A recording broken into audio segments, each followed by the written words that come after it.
करते हैं board paper 2024 से क्वेश्चन नंबर 9। तो क्वेश्चन नंबर 9 के अंदर कह रहा है कि if alpha and beta are the zeros of the polynomial 5x² + 3x - 7 the value of 1 by alpha plus 1 by beta is, और यहाँ पे इसके लिए 4 ऑप्शन दिए गए हैं। तो ये कह रहा है कि जो अल्फा बीटा है इस पॉलिनोमियल के जीरोस हैं और हमें ये वैल्यू निकालनी है 1 by alpha plus 1 by beta. तो इसीलिए यहाँ पर सबसे पहले हम इस इक्वेशन को लिख लेते हैं कि जो ये इक्वेशन है ये है 5x² प्लस 3x और माइनस में 7। तो ये हमारा गिवन इक्वेशन है और जो हमको यहाँ पर पता करना है वो है 1 by alpha plus 1 by beta की वैल्यू। तो ये चीज़ हमको पता करना है। तो सबसे पहले इस क्वेश्चन के अंदर हम सम ऑफ जीरोज और जो प्रोडक्ट ऑफ जीरोज है वो निकाल लेते हैं। बट फर्दर इस क्वेश्चन को सॉल्व करने से पहले मैं चाहूँगा कि इस वीडियो को फुली वॉच करना। अगर सॉल्यूशन समझ में आता है तो इस वीडियो पे लाइक और कमेंट जरूर करना और मुझे मोटिवेट करने के लिए चैनल को सब्सक्राइब जरूर करना। तो करते हैं इस क्वेश्चन को फर्दर सॉल्व।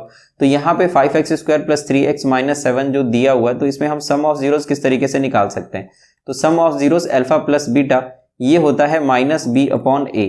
तो अगर हम इसको कंपेयर करें इस जनरल इक्वेशन से जो कि होता है ax² प्लस bx और प्लस c, तो ये जो x² के सामने है ये a होता है, तो यहाँ पे है x², इसके सामने है 5 और जो x है इसके सामने होता है b और यहाँ पर x के सामने ये जो b है ये 3 है। तो यहाँ पर हम लिख सकते हैं जो माइनस है ये फॉर्मूले का माइनस और जो b है ये 3 हो गया और जो a है ये हो जाएगा 5। तो इस तरीके से सम ऑफ जीरोज -3/5 हो गया। और जो अल्फा इंटू बीटा है तो ये होता है c/a।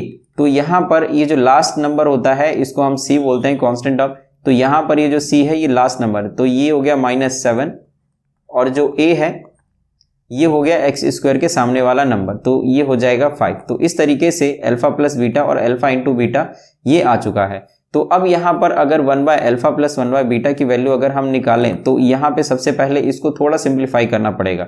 जैसे कि बीटा इधर चले जाएगा, अल्फा इधर चले जाएगा और ये आपस में मल्टीप्लाई हो जाएगा। और क्योंकि ऊपर प्लस में है तो बीटा प्लस अल्फा या अल्फा प्लस बीटा इससे कोई फर्क नहीं पड़ेगा, हम अल्फा प्लस बीटा लिख सकते हैं और नीचे अल्फा इंटू बीटा आ जाएगा। तो जैसा मैंने आपको बताया कि जो बीटा है वो इधर चले जाएगा और फिर प्लस जो अल्फा है वो इधर चले जाएगा, क्योंकि हम यहाँ पर एलसीएम जब लेते हैं इस तरीके से नंबरों को, अगर जो नंबर है वो प्राइम नंबर हो तो हम इसी तरीके से करते हैं। तो बीटा प्लस अल्फा अपॉन में अल्फा इंटू बीटा, तो इसी को ही हम जो ऊपर लिखा हुआ है इसको लिख सकते हैं अल्फा प्लस बीटा और नीचे लिख सकते हैं अल्फा इंटू बीटा। तो इज इक्वल टू जो अल्फा प्लस बीटा है हमने इसकी वैल्यू यहाँ पर निकाला है -3/5, तो यहाँ पे आ जाएगा -3/5। और इसी तरीके से अल्फा इंटू बीटा ये है -7/5, तो यहाँ पर हम लिखेंगे -7/5 और इसको हम सिंप्लीफाई कर देंगे। तो इसको सिंप्लीफाई कैसे करना है, -3/5 एज इट इज और जो नीचे नंबर दिया हुआ है इसका रेसिप्रोकल हो जाएगा, तो 5 चले जाएगा ऊपर और जो 7 है ये आ जाएगा नीचे। तो ये जो माइनस है, माइनस से ये माइनस कट जाएगा और 5 से 5 कट जाएगा, तो यहाँ पर जो हमारा आंसर है ये आ जाएगा 3/7। और ऐसा जो 3/7 है ये ऑप्शन सी के अंदर दिया हुआ, तो इसीलिए हम यहाँ पर जो ऑप्शन सी है इसको हम करेक्ट बता देंगे। तो ऑप्शन सी इज करेक्ट। और इस तरीके से जो क्वेश्चन नंबर 9 है इसको हम सॉल्व कर लेंगे।